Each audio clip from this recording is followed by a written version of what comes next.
자, 여러분들 지난 시간에 문제를 풀었는데 기억번 지문에 있는 내용을 설명을 드릴게요. 요것도 매우 중요한 7조의 지문입니다. 기억번 요거 시험에 잘 나와요. 요 지문 자체가. 왜 잘 나오냐면 파지티브 규제와 네거티브 규제를 잘 구별해야 돼요. 우리가 흔히 생각할 때는 파지티브가 좋을 것 같죠. 근데 아니에요?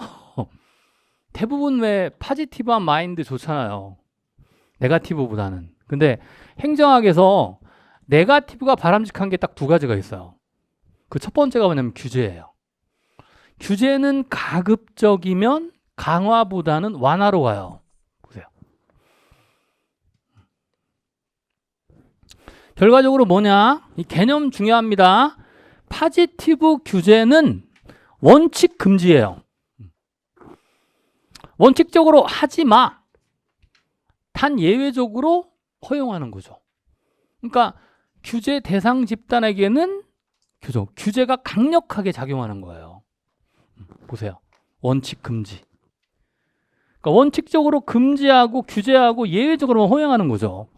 그래서 아까 말씀드린 피규제자가 규제 대상자거든요. 규제를 받는 사람. 자율성이 약하죠. 하지 마. 단 이런 경우만 해 이거거든. 그죠? 근데 네거티브 규제는 뭐냐? 원칙적으로 허용을 하는 거예요. 하세요. 단 다른 사람한테 피해를 주면 하지 마세요. 이런 거. 아시겠죠? 그래서 원칙 허용이고 예외적으로만 금지하는 거예요. 그럼 봐봐요. 규제의 방향은 파지티브에서 네거티브로 가는 게 맞는 거예요. 왜냐? 규제는 강화가 아니라 완화로 가는 거거든요. 일단 기본은. 물론 최근에 탈신공공 관리론에서 재규제 논의가 나타나고 있지만 그건 분야별로 또 다른 거거든요. 여기. 이런 부분이거든요. 자, 기억하세요. 파지티브 규제가 뭐예요? 원칙적으로 규제를 하는 거니까 규제가 강화되는 거예요. 네거티브는 원칙적으로 허용하는 거니까 규제를 줄이는 거고, 이건 늘리는 거고 줄이는 거고. 방향은 어디로 가요? 파지티브에서 네거티브로 가는 거죠. 얘는 규제를 더 강화하는 거고 얘는 규제를 줄이는 거니까. 아시겠죠? 자, 아까 얘기했죠. 사전 규제와 사후 규제. 아까 사전 규제가 뭐였죠? 수단 규제. 그죠? 생산물을 생산하기도 전에 새로운 신기술을 개발해라. 여러분 요즘에 자율주행 자동차 이슈가 되잖아요. 근데 만약에 정부가 자율주행 자동차를 만들려면 사고가 0%, 사고가 전혀 나오지 않는 자동차를 만들어라. 만들 수 있겠어요? 불가능하단 말이야. 그런 거예요. 자동차를 만들기 전에 이미 규제를 하는 거죠. 새로운 그런 기술. 완전히 통제할 수 있는 기술을 개발하면 좋겠지만, 그죠? 지금 아마 제가 알기로 테슬라가 5 단계까지 갔죠. 자율주행 그 단계가 있거든요. 우리나라가 2단계인가 그럴 거예요. 현대차가. 제일 높은데 테슬라기 때문에 테슬라 주가가 엄청 올라가고 있거든. 어제도 보니까 한 주에 얼마인지 아세요? 농담이지만 얼마 될 것 같아요? 1,500달러가 넘었어요. 한 주에. 얼마냐면 한 180만 원. 제가 어제 살까 고민하다가 안 샀어요. 밤에. 근데 제가 주식은 관심이 있는데 이 외국주는 못 하겠더라고요. 밤에 잠을 자야 될 거 아니야. 그쵸? 아니, 저는 주식 투자를 하는 게 아니라 일종의 뭐냐면 매달 조금씩 사요. 나중에 노후 대비로. 근데 크게 강의 못 하죠. 주식하면 어떻게 합니까? 근데 이제 주식이 올라가는 날은 좀 기분 좋은 거고 떨어지면 기분 안 좋은 거고. 그래서 제가 우연히 테슬라 주식을 보니까 와, 살벌하더라고 오르는 게. 한 며칠 전에 1,200달러였는데 1,500까지 올라갔더라고. 근데 3,000, 5,000까지 간다는 얘기가 있더라고요.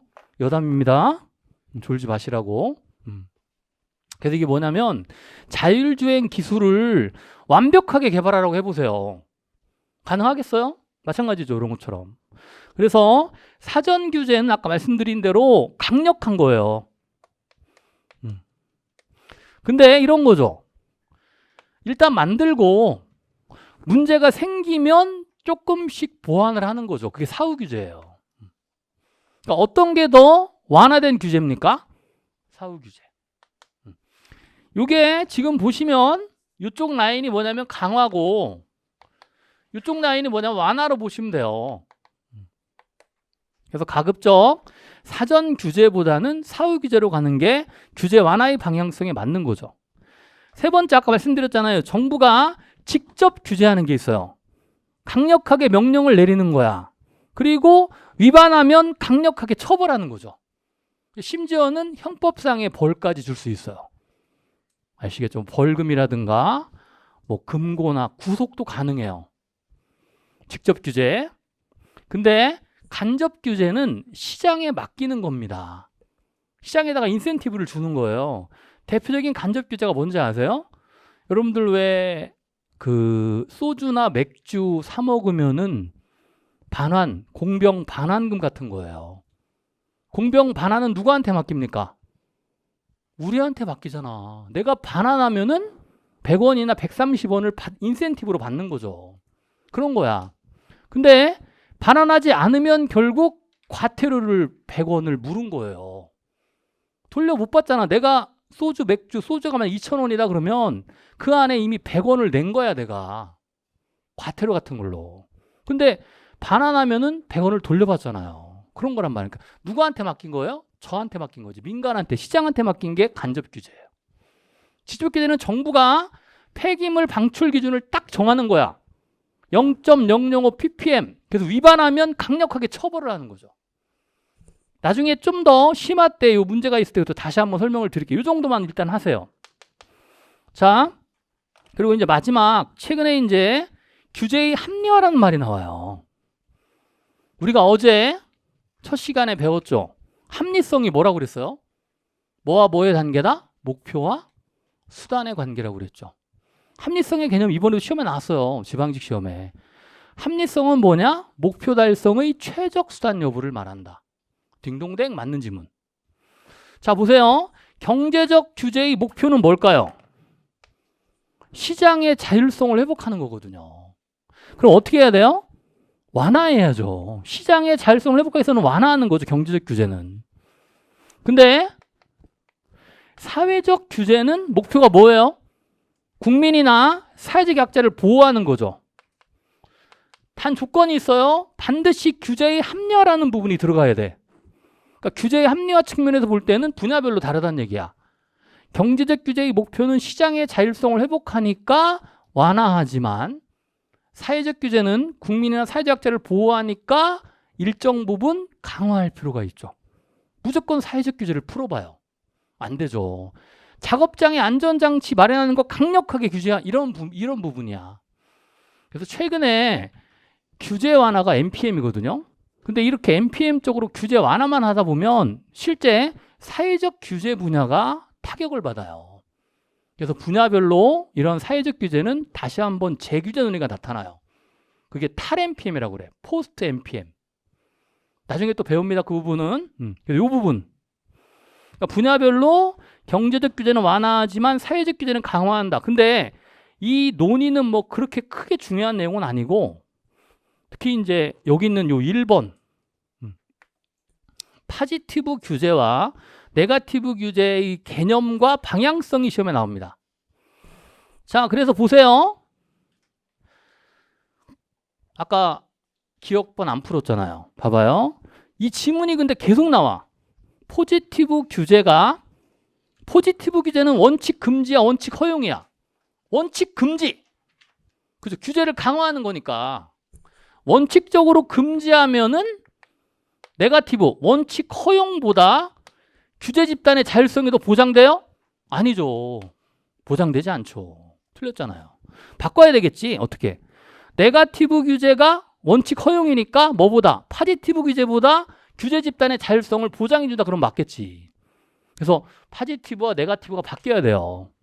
뭐뭐가 뭐뭐보다 이런 지문이 대부분 틀린 지문이에요. 행정학에서는. A와 B, A보다 B를 항상 어떻게 B보다 A를 이렇게 바꾼단 말이에요. 출제 포인트가. 그래서 기억번이 틀렸고 아까 말씀드렸잖아. 기억. 그럼 딱 보면 여러분들 지문을 보세요. 디귿 니은은 무조건 맞는 거지. 보세요. 그럼 얘만 보면 된다는 거야. 실제. 이렇게 빠른 판단력이 필요해요. 실제 시험장에서. 아까 봐봐요. 환경규제와 산업재해규제는 사회규제 그렇다. 답은 더 이상 볼 필요 없죠. 물론 나중에 시간 나오면 확인해 보세요.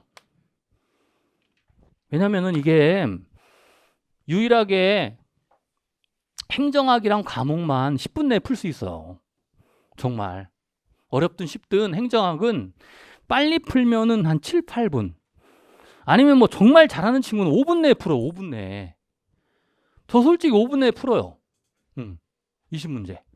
가능하거든. 왜? 문제 틀이 있고 다 패턴이 있으니까 알고 있거든요.